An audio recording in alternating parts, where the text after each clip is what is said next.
des conséquences de la prolongation des hostilités en Libye, c'est, disent un certain nombre de chefs d'État riverains, la dissémination d'armes, notamment d'armes lourdes, qui les inquiète fortement. Est-ce que vous partagez cette inquiétude? Est-ce que, d'abord, vous avez des informations sur la réalité de cette dissémination? Est-ce que cela vous inquiète? Écoutez, c'est toujours effectivement inquiétant. La circulation des armes est toujours, d'une manière générale, inquiétante. En la matière, il est exact aujourd'hui qu'un certain nombre d'armes sont sorties de Libye. Où sont-elles arrivées? On ne le sait pas forcément précisément. En revanche, nous avons un certain nombre d'informations qui nous disent que certains stocks d'armes seraient arrivés dans la région du Sahel. Ce qui n'est pas sans nous inquiéter, effectivement. Mais à vos yeux, ça ne jette pas une sorte d'ombre sur le rôle du CNT, ou en tout cas de certains de ses alliés ou de ses proches? Vous savez, nous sommes dans des situations difficiles, rien ne peut être parfait, et les choses se déroulent parfois dans une certaine improvisation. Il y a des gens qui profitent de toutes ces circonstances pour se livrer à des actes que nous réprouvons. Et parmi ceux-là, il y a effectivement la circulation d'armes dans un secteur où c'est souvent le cas quand même.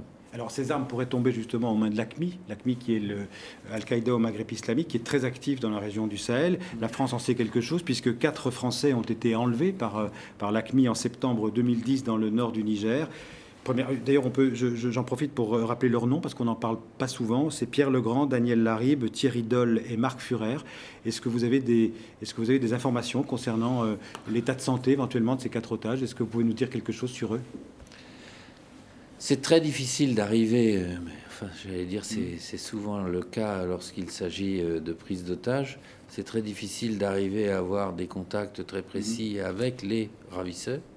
En revanche, ce que nous savons, c'est qu'ils sont en vie et nous essayons jour après jour, j'allais dire heure par heure, de pouvoir nouer des contacts qui nous amèneraient à pouvoir discuter avec les ravisseurs. Et c'est très difficile parce que assez souvent, vous savez, on est dans une zone c'est le désert, les sables, on a des interlocuteurs, puis après on n'en a plus, ça change.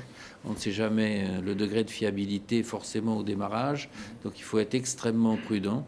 Et sur toutes ces questions-là, j'ai envie de vous dire d'une manière générale que moins on en dit, plus on a de chance peut-être de pouvoir arriver à faire libérer nos otages le plus rapidement possible. En tout cas, on s'y attache tout le temps. Est-ce que selon vous, l'élimination de Ben Laden est plutôt, je dirais, quelque chose de favorable pour la libération des otages, ou au contraire, une inquiétude supplémentaire?